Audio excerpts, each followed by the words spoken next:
गुजरते जा रहे पल प्रभु की यादों से सफल कर ले। गुजरते जा रहे पल प्रभु की यादों से सफल कर ले। चलो आनंद रस से मन तरल कर ले, सरल कर ले। गुजरते जा रहे पल।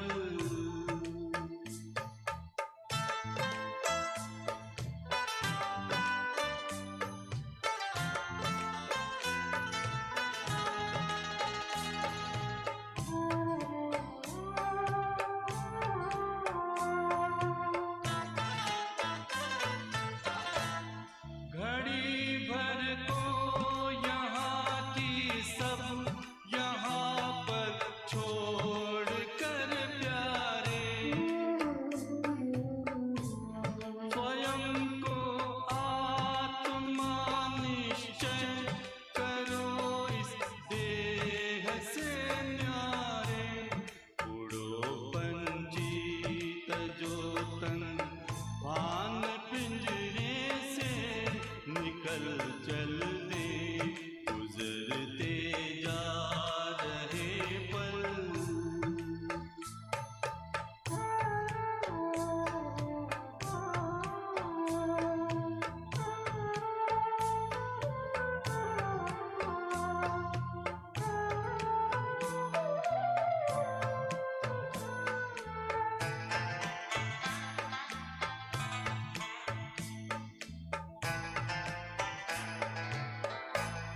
ये ज्योतित देश अपना घर, पिता शिव ज्योति का सागर।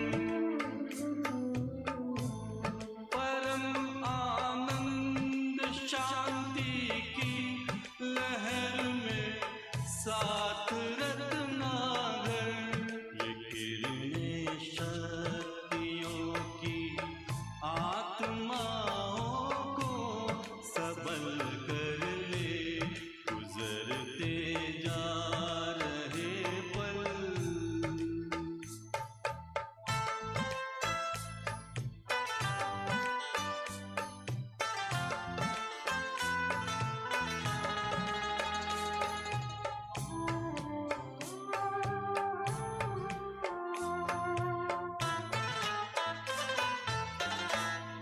ज्ञान की रोशनी दे दी, नई जिंदगी दे दी। ये पावन छेड़ कर सरगम अलौकिक रागनी दे दी। बरसते प्रभु के उपकारों से नैनों को सजल कर ले। गुजरते जा रहे पल प्रभु की यादों से सफल कर ले। गुजरते जा रहे पल प्रभु की यादों से सफल कर ले। चलो आनंद रस से मन तरल कर ले, सरल कर ले। गुजरते जा रहे पल।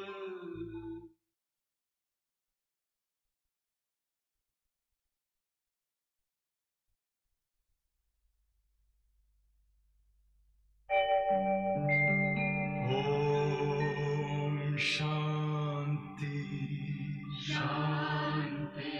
ओम शांति शांति। अंतर मन में ज्योति जगा लो, होगा दूर अंधेरा।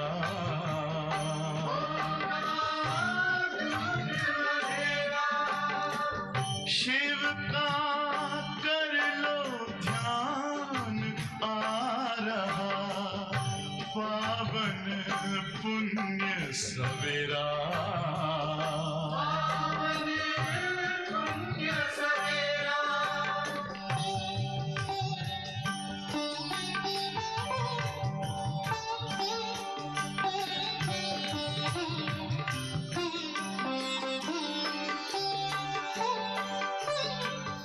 तुम हो कौन, कहाँ से आए, अपने आप को जानो,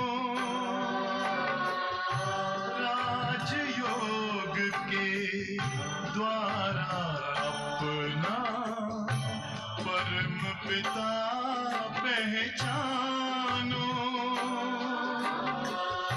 इसी राजपथ पर चलकर तुम पालो अपना बसेरा।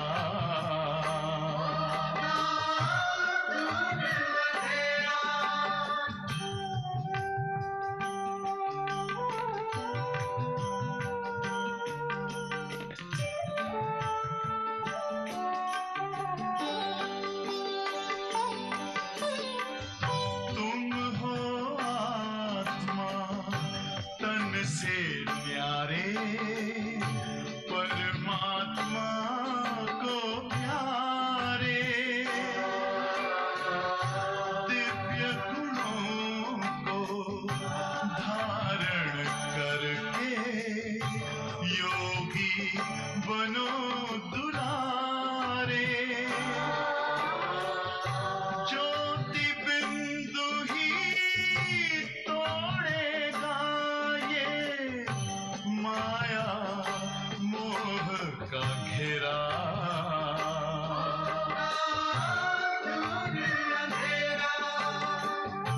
अंतर मन में ज्योति जगा लो, होगा दूर अंधेरा।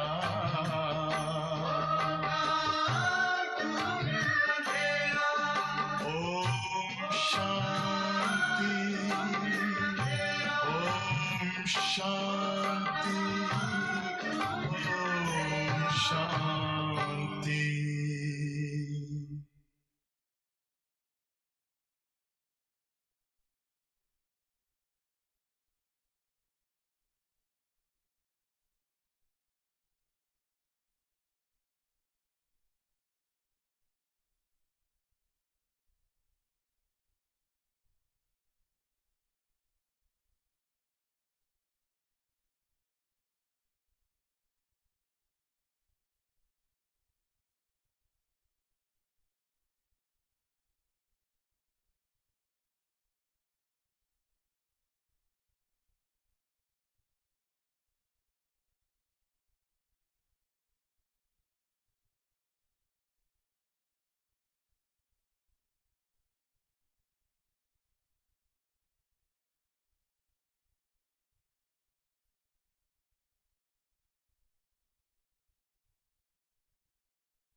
ओम शांति।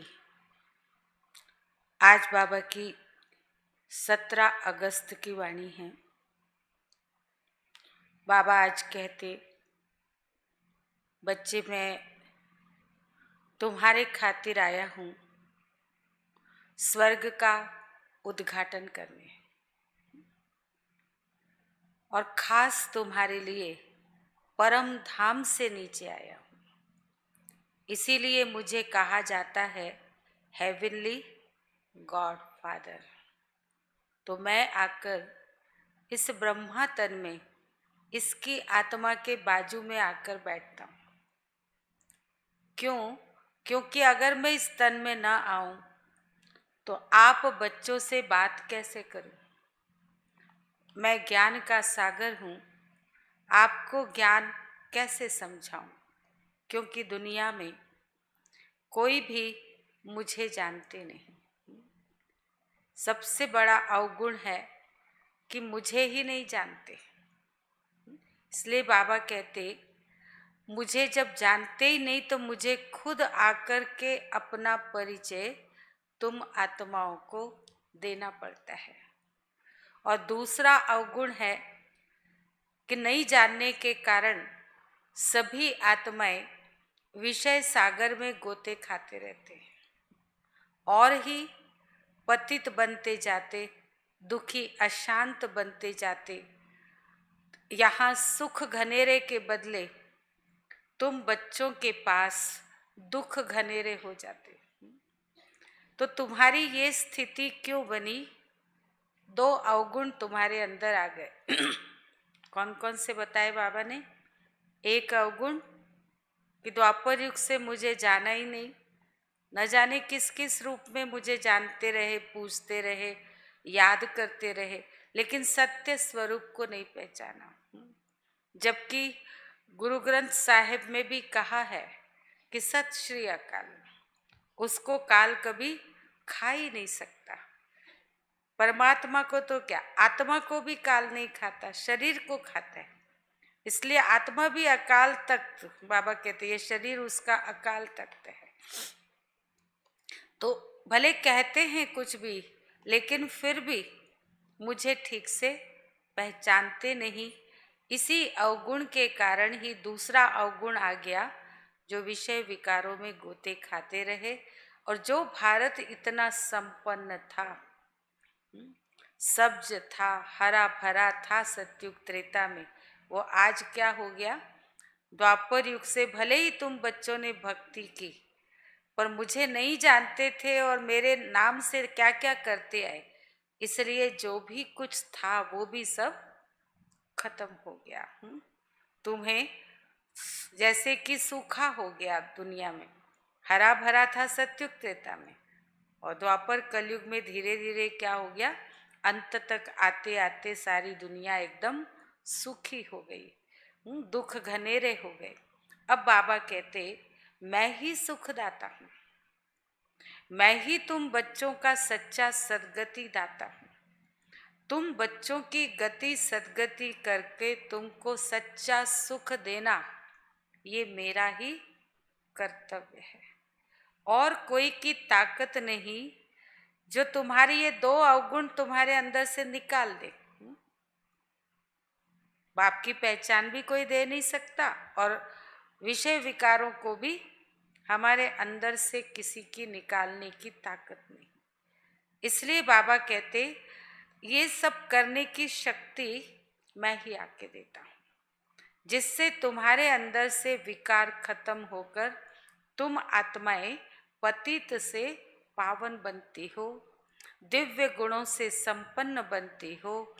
तो ऐसा दिव्य गुणों से संपन्न सतयुगी विश्व महाराजा बनना है। तो बाबा कहते यहाँ तुमको एक दो बातों का ध्यान जरूर रखना पड़ेगा। एक तो है कि सदा पढ़ाई पढ़नी होगी। बाबा जो इसके लिए पढ़ाई पढ़ा रहे हैं, उस पढ़ाई को बहुत ध्यान देकर पढ़ना होगा, और उस पढ़ाई के द्वारा जो बाबा ने श्रीमत दी है, उस श्रीमत पर ही सदा चलते रहना है। दूसरी बात बाबा कहते सत्संग, उस एक सत्य बाप के संग में ही सदा रहने का ध्यान रखना है। कुसंग में कभी भी अपनी बुद्धि को फंसाना नहीं है। अगर कुसंग में फंसे तो सद्गति दाता से सद्गति नहीं कर पाएंगे। इसलिए जितना जितना सत्य के संग में रहेंगे, उतना ही तुम्हारी सद्गति होती रहेगी और तुम हरे भरे अर्थात सब्ज बनते जाओगे। सतयुग के अंदर ऐसी श्रेष्ठ दिव्य गुणों से संपन्न पवित्र आत्मा बन जाओगे। उसके लिए बाबा कहते न सिर्फ स्वयं पढ़ाई पढ़नी है, लेकिन अन्य आत्माओं को भी तुम्हें टीचर बन के पढ़ाना है। जैसे मैं तुम्हारे पास बाप के साथ साथ टीचर भी बनता, सतगुरु भी बनता, तो तुमको भी टीचर बन के जो ज्ञान तुमको मैं देता हूँ, तुम उसको धारण करते हो, तुम्हें फिर अन्य आत्माओं को अवश्य देना है।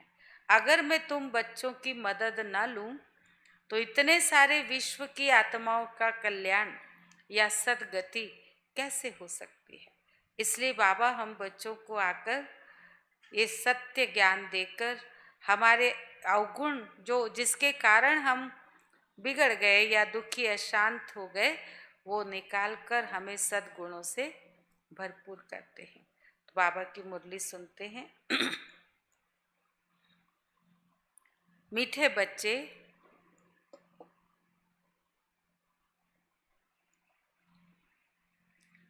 ज्ञान सागर बाप आए हैं, ज्ञान वर्षा कर इस धरती को सब्ज बनाने।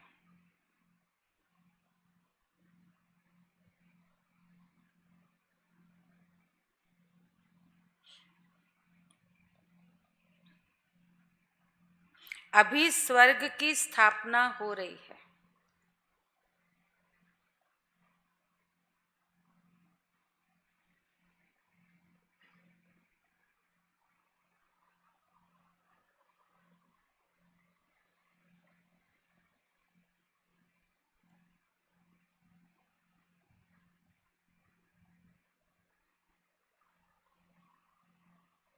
प्रश्न है,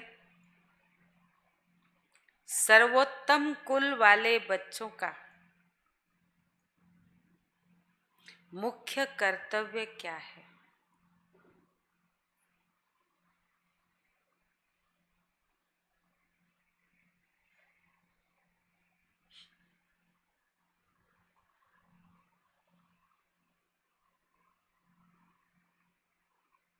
सर्वोत्तम कुल वाले बच्चों का मुख्य कर्तव्य क्या है?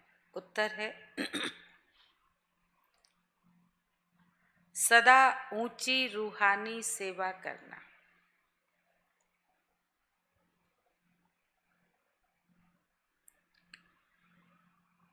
यहाँ बैठे व चलते फिरते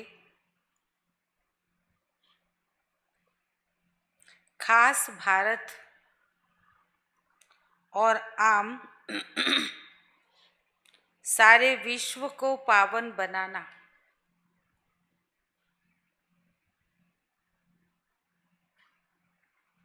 श्रीमत पर बाप के मददगार बनना, यही सर्वोत्तम ब्राह्मणों का कर्तव्य है।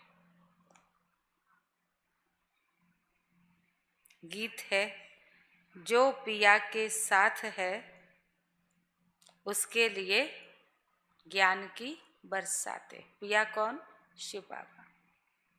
ओम शांति। मीठे मीठे रूहानी बच्चों प्रति रूहानी बाप समझा रहे हैं।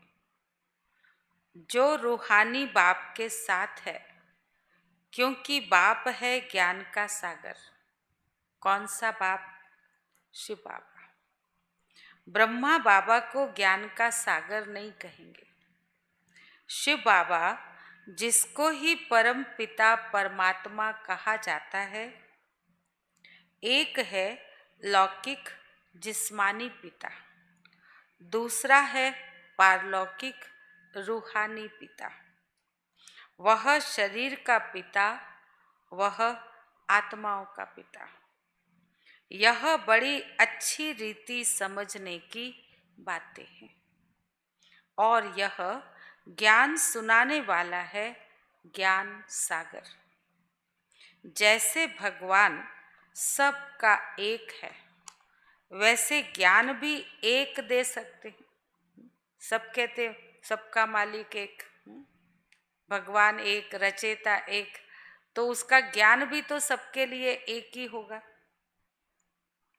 बाकी जो शास्त्र गीता आदि पढ़ते हैं, भक्ति करते हैं, वह कोई ज्ञान नहीं है।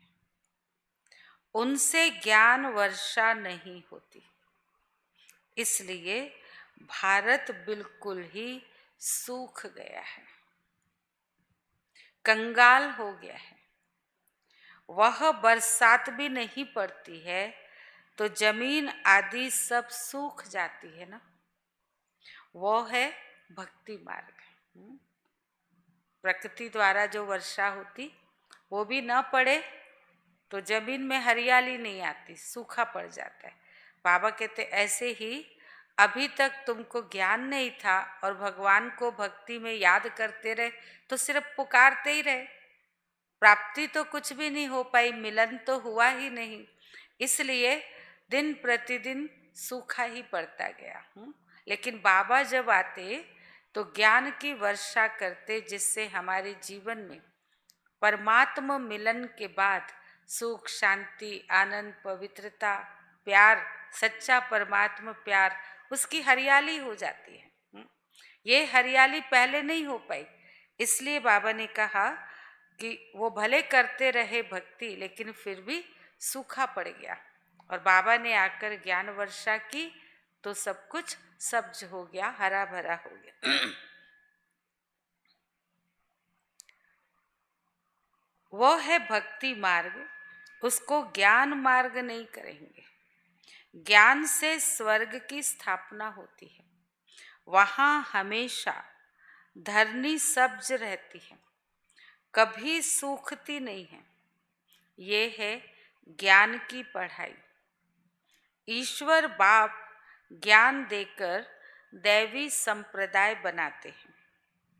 बाप ने समझाया है, मैं तुम सभी आत्माओं का बाप हूँ, परंतु मुझे और मेरे कर्तव्य को न जानने के कारण ही मनुष्य इतने पतित, दुखी, निधन के बन गए। आपस में लड़ते रहते हैं। घर में बाप नहीं होता तो बच्चे लड़ते हैं ना, तो कहते हैं ना कि तुम्हारा बाप है या नहीं है। इस समय भी सारी दुनिया बाप को जानती नहीं, न जानने के कारण इतनी दुर्गति हुई है। जानने से सद्गति होती है। सर्व का सद्गति दाता एक है ना, उनको बाबा कहा जाता है। उनका नाम शिव ही है, उनका नाम कभी बदल नहीं सकता। जब सन्यास करते हैं तो नाम बदलते हैं ना, कोई सन्यासी बन जाते तो पुराना नाम नहीं चलता, उनका दूसरा नाम मिलता है। शादी में भी कुमारी का नाम बदलते हैं, ये यहाँ भारत में रिवाज है, बाहर में ऐसा नहीं होता है। ये शिव बाबा सभी का माई बाप है, सारे विश्व की आत्माओं का, चाहे किसी भी देश, धर्म, जाति पाति, जिस भी भाषा आदि की हो, सबका माई बाप कौन है? शिव बाबा। गाते भी है ना, तुम मात पिता हम बालक तेरे। भारत में ही पुकारते हैं कि तुम्हारी कृपा से सुख घने रहे। ऐसे नहीं कि भक्ति मार्ग में भगवान कृपा करते आए हैं, नहीं, भक्ति में सुख घनेरे होते ही नहीं। बच्चे जानते हैं स्वर्ग में बहुत सुख है, यहाँ तो दुख ज्यादा है, सुख कम, इसलिए सन्यासियों ने क्या कह दिया कि सुख तो काग विष्टा के समान है। वह तो नई दुनिया है ना, पुरानी दुनिया में दुख ही होता है। ये तो दुनिया एकदम पुरानी जर्जरीभूत हो गई। अब आपका पुराना मकान एकदम जर्जरीभूत हालत वाला कभी भी गिर सकता है, उसकी स्थिति, उसमें दुख होगा। या नए मकान में एकदम नया मकान बनाए वहाँ, तो बाबा कहते सतयुगी दुनिया है एकदम नया मकान, और अभी कलयुग के अंत में दुनिया की हालत क्या हो गई? एकदम जर्जरीभूत। तो कहीं से पानी टपक रहा है, तो कहीं से क्या हो रहा है, तो दीवार गिर रही, तो प्लास्टर गिर रहा, न जाने क्या क्या होता रहता। तो बाबा कहते इसलिए ये दुनिया एकदम दुखदायी बन गई है, पुरानी दुनिया है ना। जो जीते जी अच्छी रीति मरे हुए हैं, उनके नाम बदल सकते हैं। भारत में रिवाज है कि शादी के बाद कुमारी का नाम बदलते, तो बाबा कहते यहाँ किसका नाम बदल सकते? बाबा के पास, जो बाबा का बनने के बाद जीते जी अपने पुराने स्वभाव, संस्कार, विकार, विकर्म सबसे मर जाए, ऐसे जिंदा है माना जीते जी पुरानी बातों से, पुराने स्वभाव संस्कार को खत्म कर देता है, सब कुछ चेंज कर लेता है, अपने जीवन में परिवर्तन लाता है, तो उसका नाम बाबा बदल सकता है। और शुरू शुरू में बदले भी सही बाबा ने नाम, बाद में नहीं बदले। परंतु माया जीत लेती है।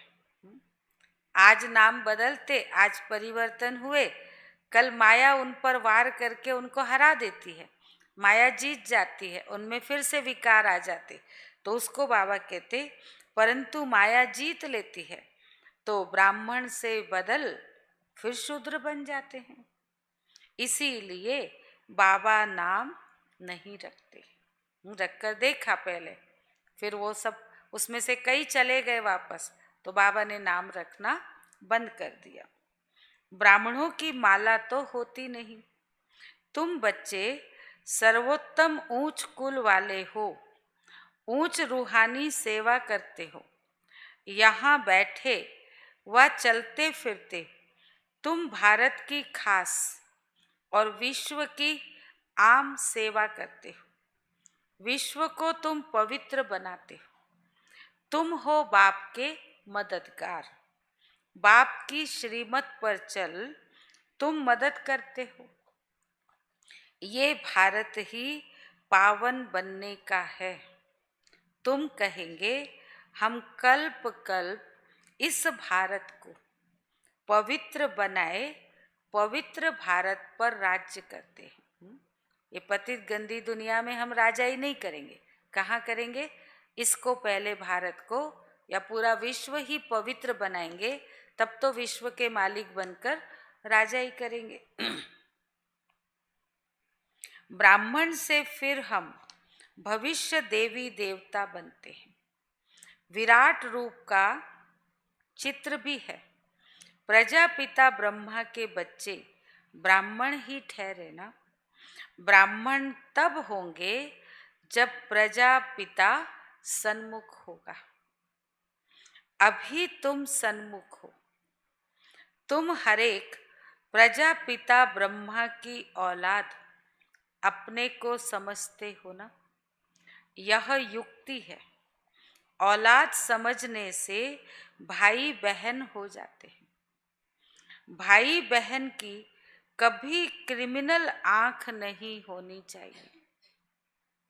जब एक माता पिता के बच्चे आपस में, भाई बहन ब्रह्मा की मुख वंशावली, तो आपस में एक दूसरे के प्रति लौकिक में भी क्रिमिनल दृष्टि रखना पाप समझते।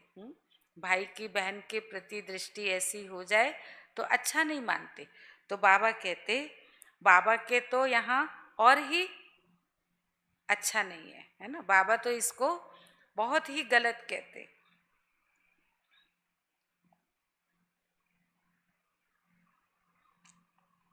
तो भाई बहन की कभी क्रिमिनल आंख नहीं होनी चाहिए। अभी बाप ऑर्डिनेंस निकालते हैं।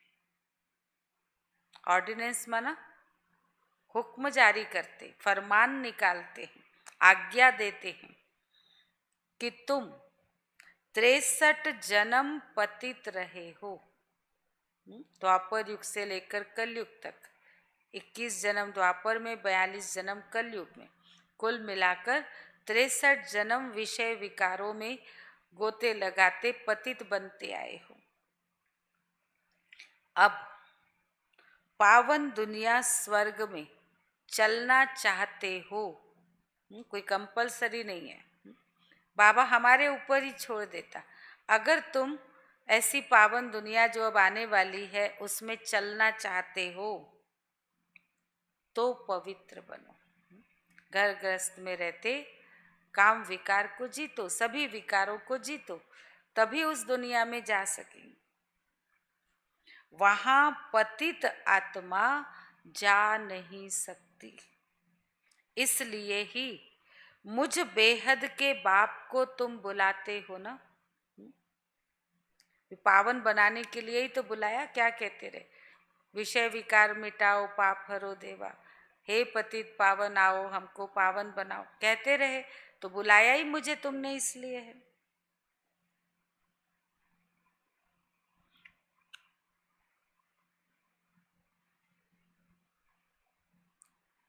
इसलिए ही मुझ बेहद के बाप को तुम बुलाते हो। ये आत्मा शरीर द्वारा बात करती है। शिव बाबा भी कहते हैं, मैं इस शरीर द्वारा बात करता हूँ, नहीं तो मैं कैसे आऊं? मेरा जन्म दिव्य है। मैं गर्भ से जन्म तो ले नहीं सकता, तो इस तन में प्रवेश करके इसके मुख द्वारा तुमको ज्ञान सुनाता हूँ, तुमसे बातें करता हूँ। इसी को क्या कहेंगे? दिव्य जन्म। सतयुग में है दैवी गुणों वाले देवताएं, इस समय है आसुरी गुणों वाले मनुष्य। यहाँ के मनुष्यों को देवता नहीं कहेंगे, फिर भले कोई भी हो। नाम तो बहुत बड़े बड़े रख देते हैं। साधु अपने को श्री श्री कहते हैं और मनुष्यों को श्री कहते हैं, क्योंकि खुद पवित्र हैं इसलिए श्री श्री कहते हैं, पर है तो मनुष्य। असल में श्री श्री टाइटल किसका है? शिव बाबा का। और श्री टाइटल है देवी देवताओं का। श्री राधे, श्री कृष्ण, श्री लक्ष्मी, श्री नारायण, श्री राम, श्री सीता। श्री का अर्थ है श्रेष्ठ। तो वो श्रेष्ठ है, पवित्र है, दिव्य गुणों से संपन्न है, इसलिए उनको श्री कहा जाता है। अभी मनुष्य तो श्री है ही नहीं, फिर भी क्या कहते हैं? श्रीमान, श्रीमती। तो श्री है कहाँ? अब देवी देवताओं को भी ऐसा श्री श्रेष्ठ बनाने वाला कौन? वो निराकार शिव पिता। इसलिए उसको कौन सा टाइटल है? श्री श्री। वो इनसे भी ऊंचा, वो इनको भी ऐसा बनाता है। इसलिए बाबा कहते, पर मनुष्यों ने जब उसको जानते ही नहीं तो भगवान का टाइटल भी खुद के ऊपर रख लिया। श्री श्री 1008 श्री श्री, और अपने आप को जगत गुरु भी कह देते। अब सारे जगत तो एक ही है और जगत का गुरु तो एक होना चाहिए, पर आज कितने जगत गुरु है। इसलिए बाबा हम बच्चों को समझाते कि ऐसा कहना भी ठीक नहीं है तो मनुष्य, उनको श्री श्री कैसे कह सकते? चलो भले विकार में नहीं जाते, परंतु विकारी दुनिया में तो है ना। उनको शरीर तो विकार से ही मिला ना, माँ पिता की गर्भ से, माना माँ के गर्भ से ही जन्म लिया ना उसने, तो शरीर तो पतित ही मिला। आत्मा चलो वो विकार में नहीं जाती, माना आत्मा अभी विषय विकारों को जीतती है, आत्मा पवित्र बन रही, पर तन तो पवित्र नहीं है, इसलिए उनको श्री नहीं कह सकते। देवी देवताओं का तो तन भी पवित्र, वहां प्रकृति भी सतो प्रधान और आत्मा भी सतो प्रधान। और मनु हाँ, भले विकार में नहीं जाते, परंतु विकारी दुनिया में तो है ना। तुम भविष्य में निर्विकारी दैवी दुनिया में राज्य करेंगे, होंगे वहां भी मनुष्य, परंतु दैवी गुणों वाले। इस समय मनुष्य आसुरी गुणों वाले पतित हैं। गुरु नानक ने भी कहा है, मूत पलीती कपड़ धोए। गुरु नानक भी बाप की महिमा करते कि उसने आकर ऐसे पतित आत्माओं को पावन बनाया, जिसको वो इस शब्दों में कह देते। अब बाप आए हैं स्थापना और विनाश करने, और जो भी धर्म स्थापक है वह तो सिर्फ धर्म स्थापन करते हैं और धर्मों का विनाश नहीं करते।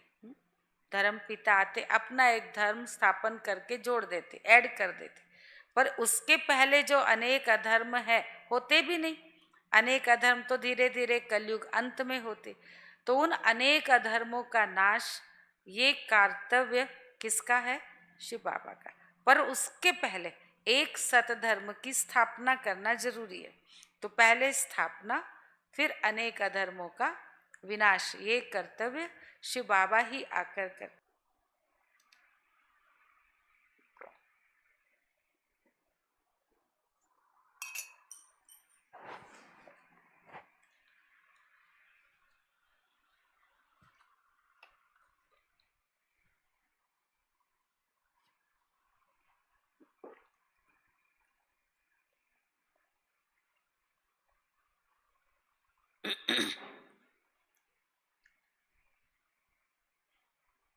ड्रामा में इन सब के वापस जाने की नूंद है।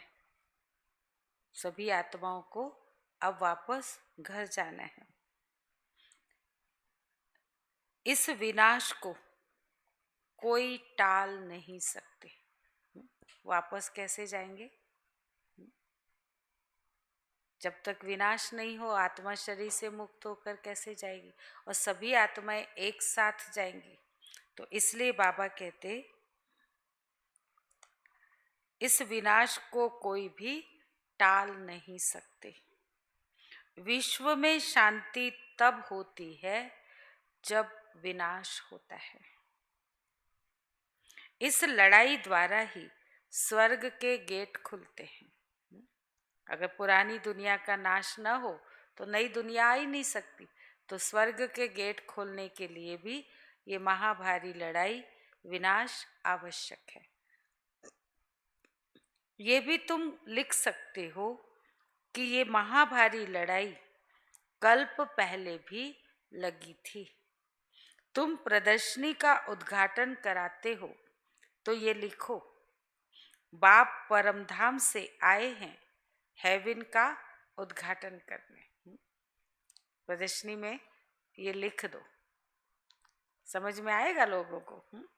इसको लिख करके फिर वो पढ़ेंगे तो पूछेंगे, उनको फिर समझाना है कैसे परमधाम से भगवान आया है, कैसे स्वर्ग स्थापन हो रहा है।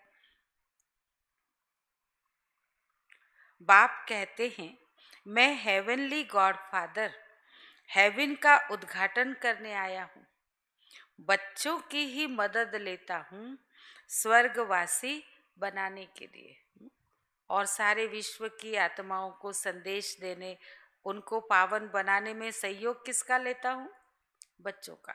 चाहे तो बाबा खुद ही कर सकते, उसके पास तो सर्वशक्तिवानी शक्ति है, पर भाग्य कैसे बनेगा हमारा? हम कर्म करेंगे, इतनी आत्माओं का कल्याण करेंगे, तब तो हमारी प्रजा बनेगी, तब तो हम राजा बनेंगे। इसलिए बाबा कहते बच्चों की मदद लेता हूँ। सोचो, भगवान कह रहा है मैं बच्चों का सहयोग लेता हूँ, फिर भी बच्चों को कितना महत्व दे रहे।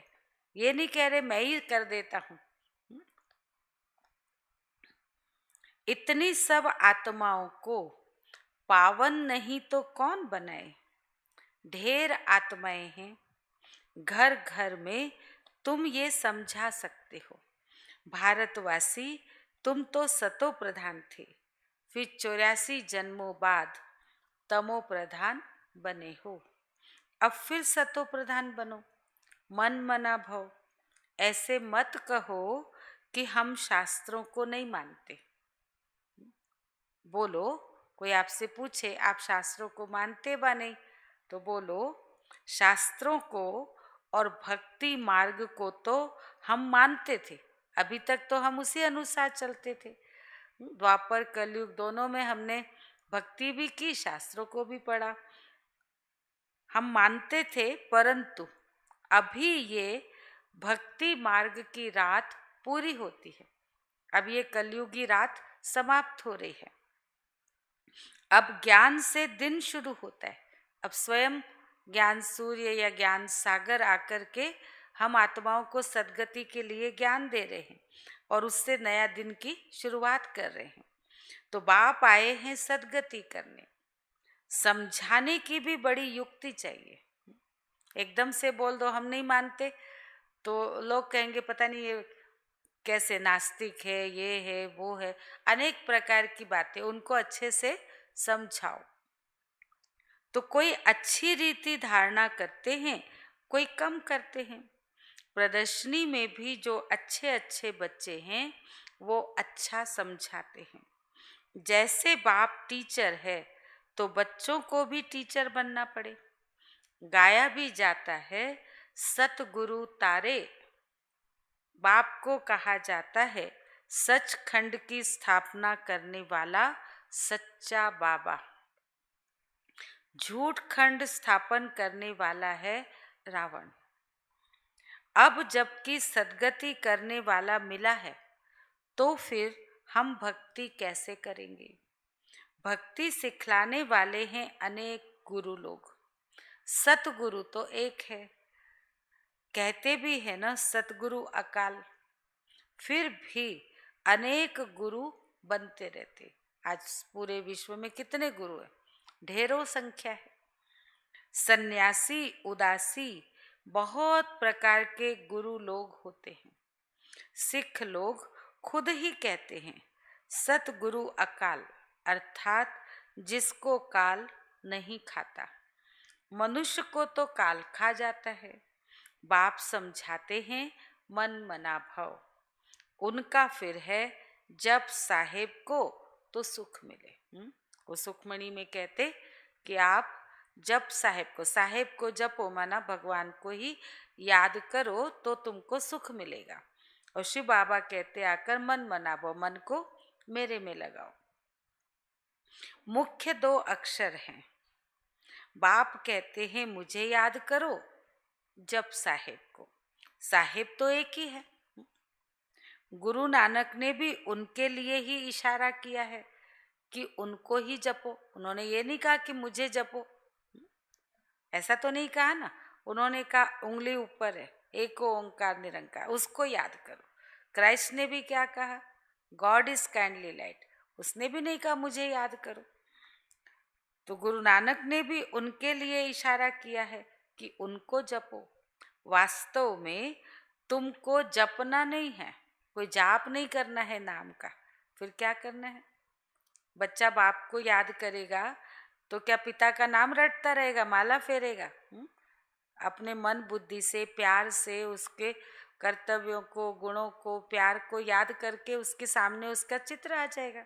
तो बाबा कहते आप बच्चों को भी मुझ पिता को ऐसे ही याद करना है, जपना नहीं है, याद करना है। यही है अजपा जाप। निरंतर याद में रहना, माना अजपा जाप। जपना नहीं, परंतु बुद्धि के द्वारा कनेक्शन निरंतर बना रहे।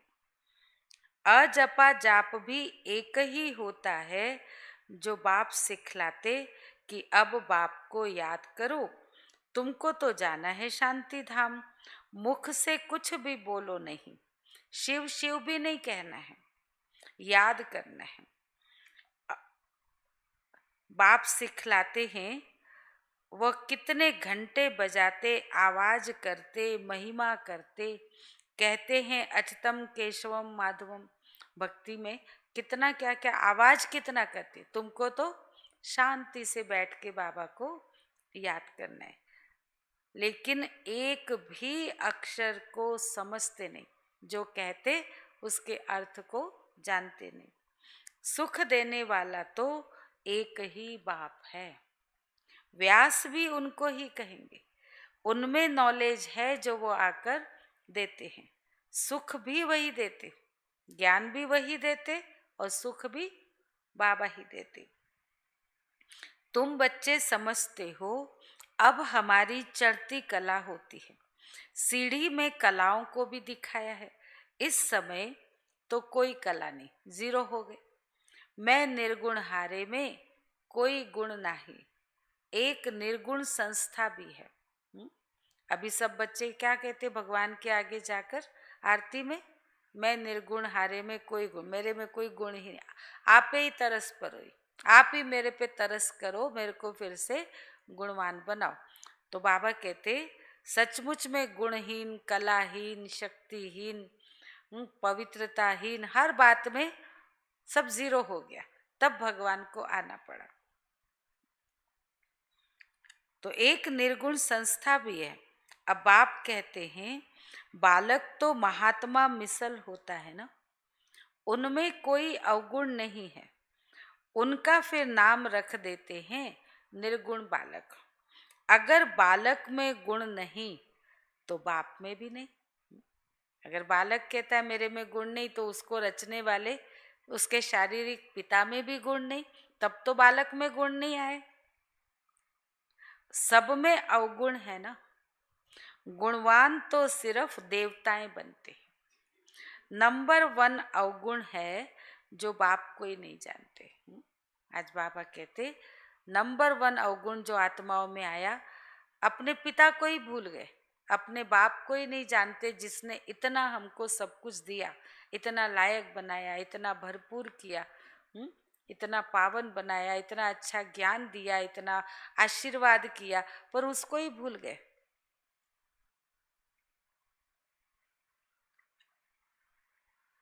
दूसरा अवगुण है जो विषय सागर में गोता खाते। एक अवगुण बाप को नहीं जानते, दूसरा अवगुण जो विषय सागर में गोता खाते हैं। बाप कहते आधा कल्प तुमने गोता खाया है, 2500 वर्ष द्वापर कलयुग तुम आत्माएं विषय विकारों में ही गिरते रहे। अब मैं ज्ञान सागर तुमको क्षीर सागर में ले जाता हूँ। सत्युग त्रेता है क्षीर सागर, दूध दही की घी की नदियां बहती वहां, ऐसा कहते ना। और अभी क्या है, विषय वैतरणी नदी बोल देते, नर्क है। तो ये है विषय सागर और वो है क्षीर सागर। विषय सागर माना विषय विकारों का सागर।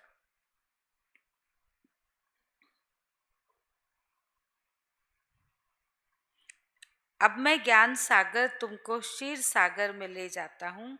मैं तो क्षीर सागर में जाने के लिए तुमको शिक्षा देता हूँ। वो पवित्र सागर है, वहाँ जाने के लिए मैं तुमको पावन बनने की शिक्षा देता हूँ।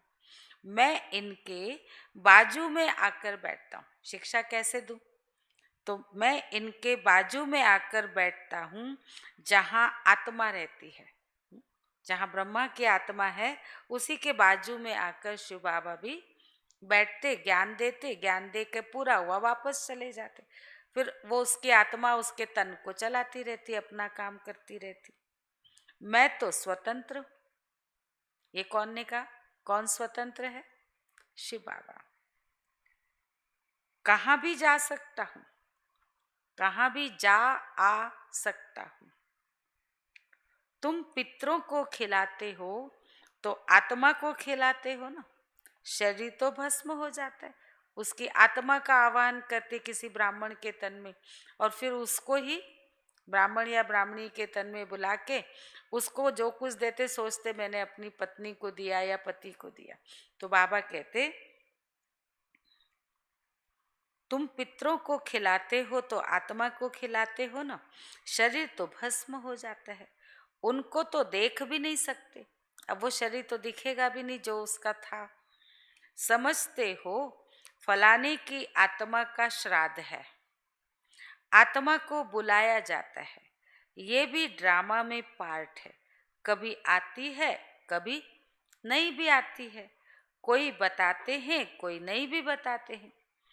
यहाँ भी आत्मा को बुलाते हैं, आकर बोलती है, परंतु ऐसे नहीं बताती कि फलानी जगह जन्म लिया है। सिर्फ इतना कहेगी कि हम बहुत सुखी हैं, अच्छे घर में जन्म लिया है, अच्छे ज्ञान वाले बच्चे अच्छे घर में ही जाएंगे, कम ज्ञान वाले कम पद पाएंगे। अभी ज्ञान में चलते चलते शरीर छोड़ दिया तो दूसरा जन्म तो लेना पड़ेगा। तो बाबा कहते अगर अच्छा ज्ञान का पुरुषार्थ किया है तो उनको अच्छे घर में ही जन्म मिलेगा। कम ज्ञान वाले कम पद पाएंगे, बाकी सुख तो है। राजा बनना अच्छा है या दासी बनना अच्छा? राजा बनना है तो इस पढ़ाई में लग जाओ। दुनिया तो बहुत गंदी है, दुनिया के संग को कहेंगे कुसंग। सारा दिन हम कहाँ रहते? दुनिया के संग में, माना कुसंग में रहते। और सत के संग में कितना टाइम रहते? थोड़ा सा समय जब आते। पर उस कुसंग में रहते हुए भी अगर बुद्धि का संग शिव बाबा के साथ रखेंगे तो उस कुसंग का असर हमारे ऊपर नहीं हो पाएगा। तो एक सत का संग ही पार करता है, बाकी संग तो डुबोते हैं। बाप तो सबकी जन्म पत्री जानते हैं ना, ये पाप की दुनिया है, तब तो पुकारते हैं ना और कहीं ले चलो। कहते हैं ना, इस पाप की दुनिया से दूर कहीं ले चल, चित चैन जहाँ पाए। जहाँ चित को चैन मिले। यहाँ चैन नहीं है, क्योंकि यहाँ सभी विषय विकारों के वश पाप करते एक दूसरे को दुख देते रहते। अब बाप कहते हैं, मीठे मीठे बच्चों, मेरा बनकर फिर मेरी मत पर चलो। जब मेरा बन गए, मुझे अपना बना लिया, तो अब तुम्हें मेरी श्रीमत अनुसार ही चलना है।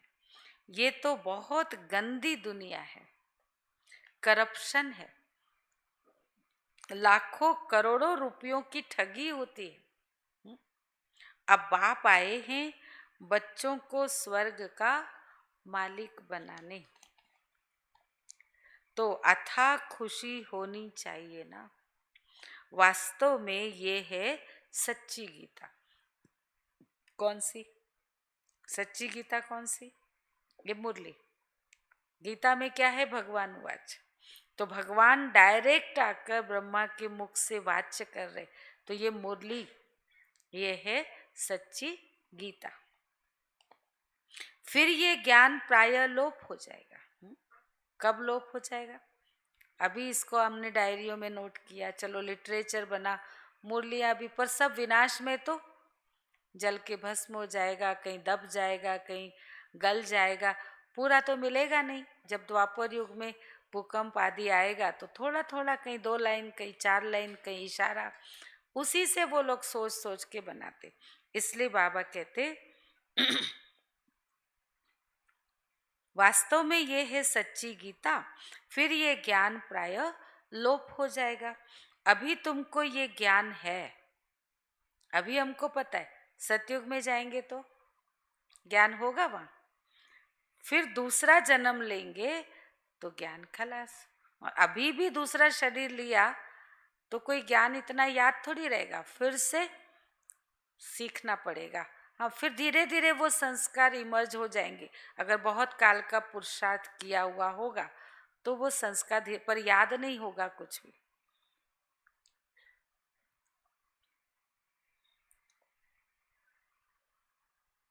फिर है प्रारब्ध।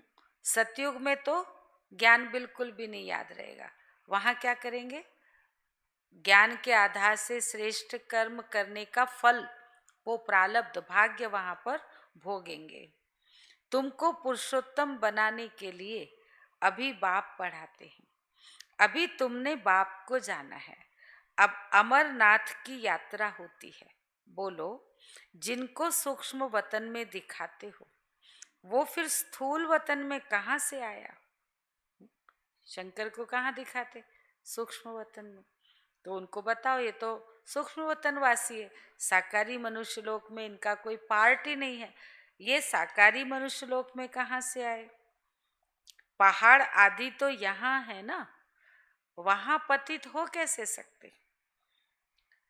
जो पार्वती को ज्ञान देते, कहते अमरनाथ ने आकर, शंकर ने पार्वती को पर्वत पर जाकर के कथा सुनाई अमरनाथ की, अमरपुरी में जाने के लायक बनाए।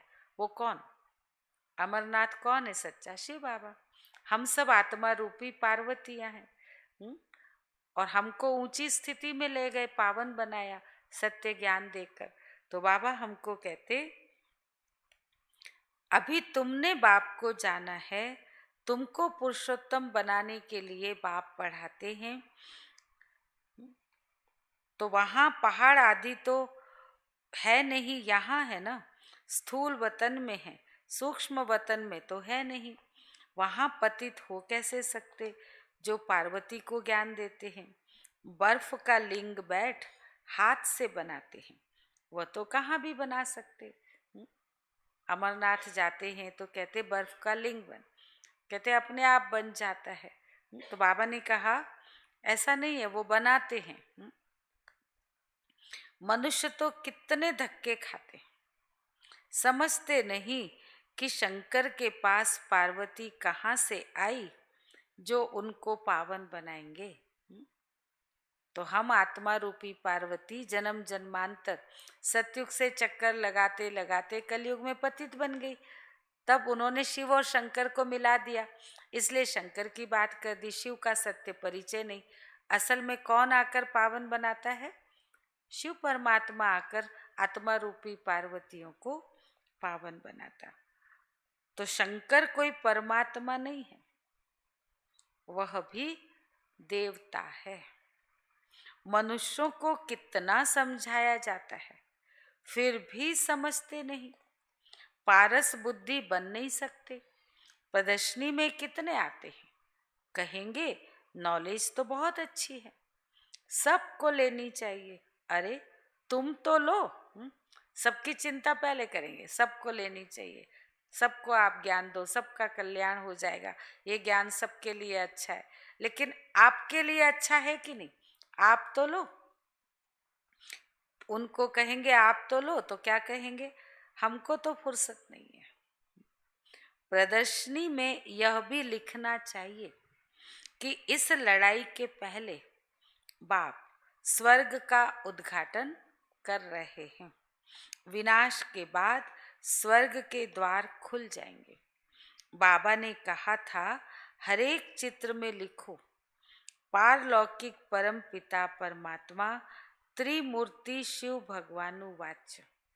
त्रिमूर्ति न लिखने से कहेंगे शिव तो निराकार है, वो कैसे ज्ञान देंगे? समझाया जाता है, यही पहले गोरा था, कृष्ण था, फिर अब सांवरा मनुष्य बना है, अब तुमको मनुष्य से देवता बनाते हैं। फिर हिस्ट्री रिपीट होनी है, गायन भी है, मनुष्य से देवता किए करत न लागी बार। फिर सीढ़ी उतर मनुष्य बनते हैं, फिर बाप आकर देवता बनाते। बाप कहते हैं मुझे आना पड़ता है, किस लिए? मनुष्य को देवता बनाने के लिए। कल्प कल्प कल्प के संगम युगे आता हूँ। युगे युगे कहना रॉन्ग है, हर युग में नहीं आता। जब एक कल्प पूरा होने को आता है तो उसके संगम पर, कलयुग और सतयुग के संगम पर आता हूँ। मैं संगम युग पर आकर तुमको पुण्य आत्मा बनाता हूँ, फिर रावण तुमको पाप आत्मा बनाते हैं।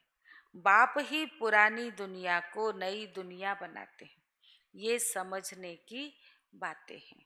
अच्छा, मीठे मीठे सिकिल दे बच्चों प्रति माता पिता बाप दादा का याद प्यार और गुड मॉर्निंग। रूहानी बाप की रूहानी बच्चों को नमस्ते, और हम रूहानी बच्चों की रूहानी माता पिता बाप दादा को याद प्यार गुड मॉर्निंग नमस्ते ओम शांति। सार है, बाप के समान टीचर बनना है।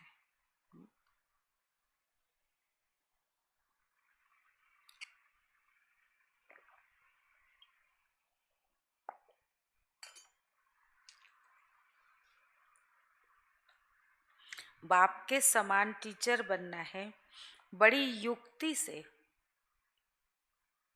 सबको इस झूठ खंड से निकाल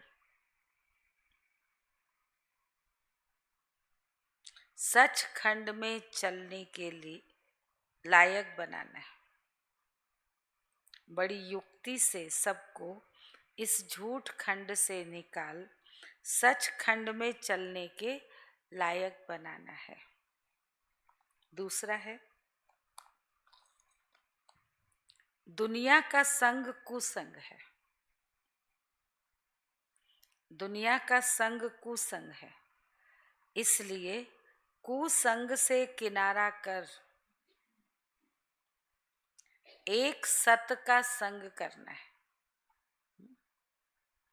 जल में रहकर मगर से बैर, इसलिए इसमें हमको कठिनाई होती। रहना भी इसी दुनिया में है। इन्हीं लोगों के साथ रहना है जिनको हम कुसंग विषय विकारी है ना सभी, पर हमको पवित्र बनना है। और वो ये नई बात देखकर विघन डालते। इन्हीं बातों का सामना करना और विजयी बनना इसी के मार्ग से।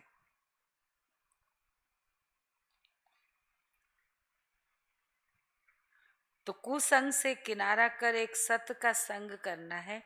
ऊंच पद के लिए इस पढ़ाई में लग जाना है। एक बाप की मत पर ही चलना है। वरदान है, संतुष्टता द्वारा सर्व से प्रशंसा प्राप्त करने वाले, संतुष्टता द्वारा सर्व से प्रशंसा प्राप्त करने वाले सदा प्रसन्न चित्त भव।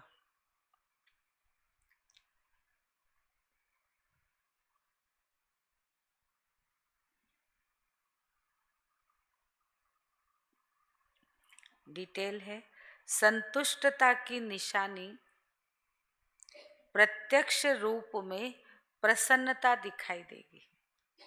जो सदा संतुष्ट होगा हर हाल में, तो उसकी निशानी क्या दिखाई देगी?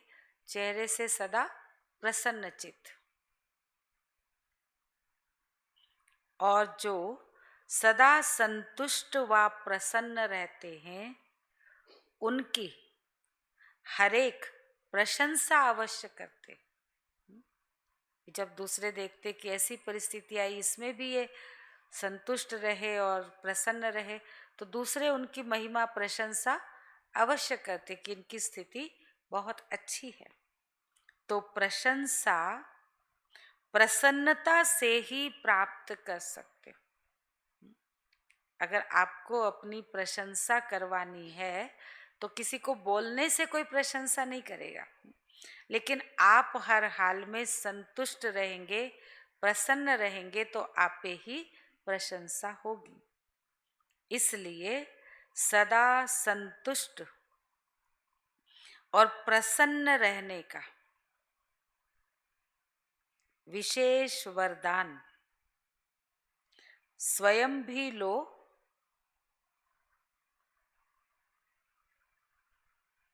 औरों को भी दो।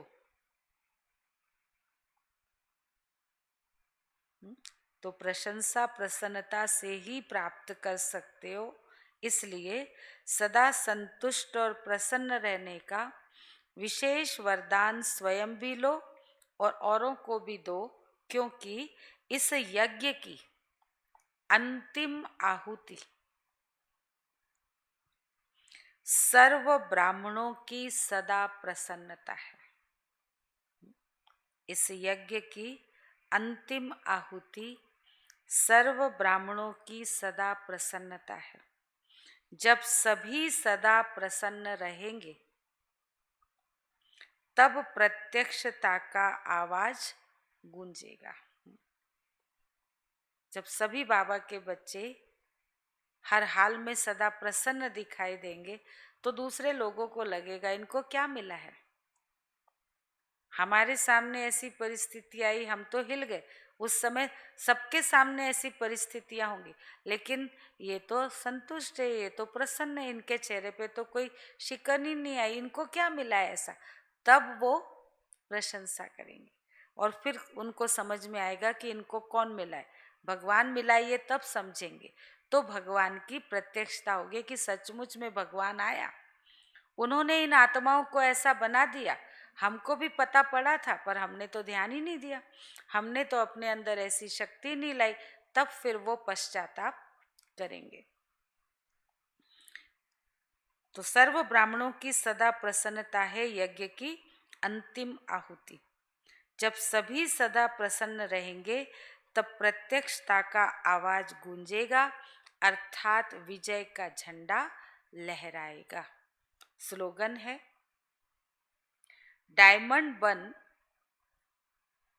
डायमंड बनने का मैसेज देना ही, डायमंड बन डायमंड बनने का मैसेज देना ही डायमंड जुबली मनाना है।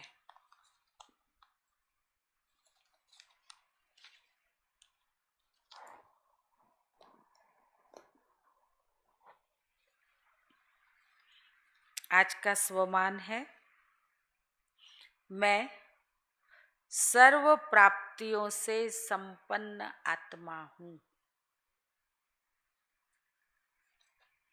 मैं सर्व प्राप्तियों से संपन्न आत्मा हूँ। योगाभ्यास।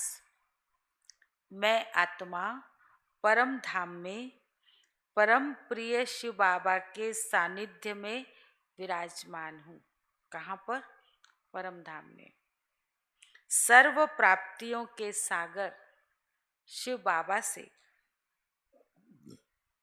शक्तिशाली किरणें निकलकर मुझ आत्मा में समा रही हैं, जिससे मेरे जन्म जन्मांतर के पाप दग्ध हो रहे हैं और मैं आत्मा संपूर्णता को प्राप्त कर रही हूँ। मैं अपने संपूर्ण स्वरूप से विश्व की सर्व आत्माओं को ज्ञान, गुण और शक्तियों की दिव्य अनुभूति करा रही हूँ, जिससे वे स्वयं में भरपूरता का अनुभव कर रहे हैं। चिंतन है, तीव्र पुरुषार्थी ही संपन्नता को प्राप्त कर सकता है। सर्व प्राप्तियों से संपन्न बनने के लिए किस पुरुषार्थ की आवश्यकता है? क्या मैं परमात्मा के सर्व खजानों से भरपूर हूँ? मुझसे सभी आत्माएं संतुष्ट हैं? बाकी दादी की अनमोल शिक्षाएं।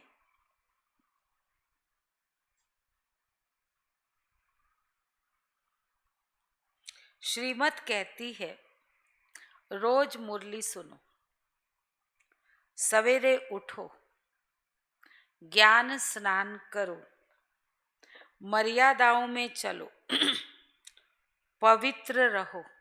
श्रीमत क्या क्या है? दादी ने एक ही लाइन में सब बता दी। क्या क्या है? श्रीमत कहती है, रोज मुरली सुनो, सवेरे उठो, माना अमृत वेले उठकर बाबा को प्यार से याद करो, ज्ञान स्नान करो, मुरली सुनो, ज्ञान स्नान माना मर्यादाओं में चलो, पवित्र रहो, ब्राह्मण कुल की लाज रखो। ऐसा कोई कर्म हमारे द्वारा न हो जो ब्राह्मण कुल की बदनामी हो, बाबा की बदनामी हो। इसको कहते ब्राह्मण कुल की लाज रखो। दूसरों की सर्विस करो, सभी को बाबा का परिचय दो, सेवा करो, योग युक्त होकर रहो। सिर्फ सुबह कर लिया ऐसा नहीं, सारा दिन भी। आज भी बाबा ने कहा ना, सत्य के संग में रहो, सारा दिन योग युक्त होकर रहो, एकाग्रता का अभ्यास करो, अशरीरी बनो। ये अभ्यास कमी कमजोरियों को खत्म करेगा। जितना सारा दिन बाबा से योग युक्त होकर रहेंगे, आत्मा शक्तिशाली बनेगी, तो अंदर की कमी कमजोरियां समाप्त होती जाएंगी। जो भी ईश्वरी मर्यादा के विपरीत बातें होती हैं, आपस में हंसना, बहलना, टीवी देखना आदि आदि, इन सब बातों को अब समाप्त करो, योग की कमाई करो। हम ब्राह्मण कुल भूषण हैं, हमारे मुख से सदैव रतन निकलने चाहिए, कभी कुवचन नहीं निकले। कई तो क्रोध में आकर 2-4 गालियां भी सेकंड में किसी को दे देंगे। ये हम ब्राह्मण नहीं कर सकते। क्रोध मुक्त बनने का पक्का वायदा करो, दृष्टि वृत्ति सदा पावन रहे, ऐसी दृढ़ प्रतिज्ञा करो। संसार के नियमों को खुद का नियम नहीं बना लो। संसार में जो रीति रिवाज चल रहा है, मैं तो बाबा का बन गया या बन गई, तो संसार का नियम मेरा नहीं, तो संसार के नियमों को खुद का नियम नहीं बना लो। संसार की रीति है टक्कर देना, विघन डालना, ग्लानि करना, गाली देना, विरोध करना, वैरी बनना, आदि आदि। ये आजकल संसार की रीति ये हो गई है। बाबते हम बाबा के बच्चे, हमको ये अपना नियम नहीं बनाना। कौन सा? स्वभाव संस्कार का टकराव, विघन डालना, ग्लानि करना, गाली देना, एक दूसरे के विरोधी बनना, विरोध करना, वैरी बनना, आदि आदि। लेकिन हमें संसार की रीति को, संसार के नियम को खुद का नियम नहीं बनाना है। मैं असंसारी हूं क्योंकि मैं अलौकिक की बच्ची हूं। खुद को क्या समझना है? भाई समझे मैं अलौकिक माता पिता का बच्चा हूं, मैं संसारी नहीं हूं। भले संसार में रह रहे, घर ग्रस्त में रह रहे, फिर भी हम कैसे रह रहे? पवित्र रह रहे। तो मैं अलौकिक बाबा का बच्चा या अलौकिक बच्ची हूं। वह संसार से निराला है। मुझे तो सबका हितैषी बन शुभ भावना की किरणें देनी है। दुनिया माना ही कदम कदम में विघन। दुनिया आज की क्या है? दुनिया की अगर बातें सुनेंगे, चलन देखेंगे, कर्म देखेंगे, तो बाबा ने कहा, और दुनिया में ही हमारे लौकिक संबंध, व्यवहार, समाज, तो सब हमको वही करना है। तो दुनिया की रीति में आपको क्या मिलेगा? कदम कदम में विघन। जहां चलो वहां विघन ही विघन है ही कांटों का जंगल। बाबा ने तो पहले ही कह दिया कि ये जंगल है कांटों का, विषय विकारों का। सतयुग है फूलों का बगीचा। तो कांटों के जंगल में क्या मिलेगा? यहाँ से कांटे निकले, वहां और दूसरे कांटे, फिर और कांटे। तो है ही कांटों का जंगल, तो जहां भी चलेंगे वहां कांटा ही लगेगा। ये मेंटली प्रिपेयर हो जाओ। जहां भी चलेंगे वहां कांटा ही लगेगा। कोई कहते ये तो बड़े सहयोगी हैं। भले सहयोगी हैं, लेकिन बाबा को नहीं जानते, तो वह सहयोग देते भी कई रूप से विघन रूप बनते हैं। चलो, कोई संपर्क संबंध में रहते, केवल सहयोग देते, पर बाबा को ठीक से नहीं जानते, उनकी श्रीमत का पालन नहीं करते, तो भले किसी रूप से सहयोगी, पर अपने स्वभाव संस्कार के कारण विघन रूप भी बन जाते। अगर कोई हमारे उद्देश्य को नहीं मानते, नीति प्रमाण नहीं चलते हैं, तो वह हमारे लिए कोई न कोई विघन है। इसलिए दादी कहती, हमको संसार में रहते असंसारी। बाबा ने भी क्या कहा? दुनिया में है कुसंग, हमको दुनिया में रहना है, लेकिन कुसंग में नहीं रहना है, एक सत्संग में चलना है, उसकी श्रीमत पर चलना है। तो बाबा को याद करते हैं।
सदा बेफिकर, एक तेरा संग हो बाबा मेरे, तो जीवन है मेरा सदा बेफिकर। तेरी यादों में डूबा है दिल मेरा, तेरी यादों में डूबा है दिल मेरा, तेरे प्यार से हुआ ऐसा असर, एक तेरा संग हो बाबा मेरे, तो जीवन है मेरा सदा बेफिकर।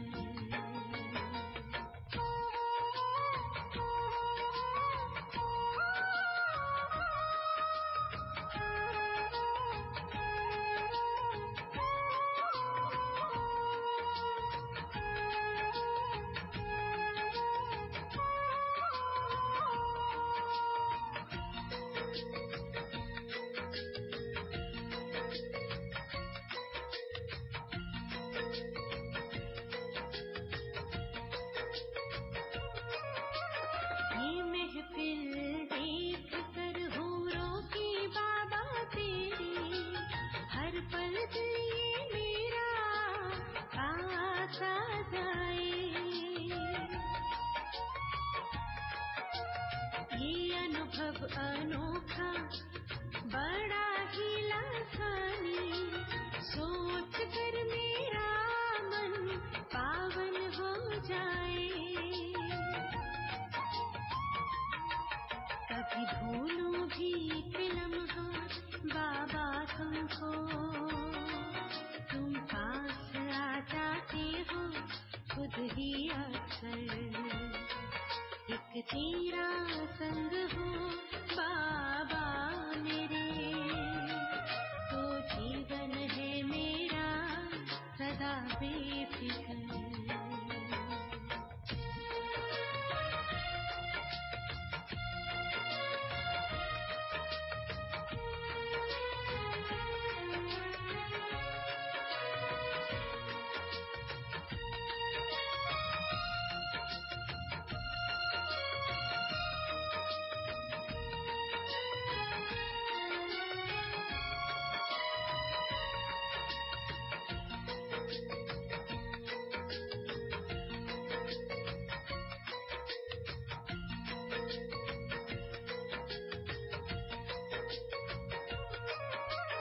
जब भी देखूं सामने तुमको मेरे बाबा, दिल ये मेरा खुशियों से भर जाता है, तेरी मीठी रूहानी मुस्कानों से बाबा, तन मन मेरा जीवन ये मुस्कुराता है, हर आहट में बाबा एहसास तेरा, पल पल रखते हो मुझ पे नजर, एक तेरा संग हो बाबा मेरे, तो जीवन है मेरा सदा बेफिकर।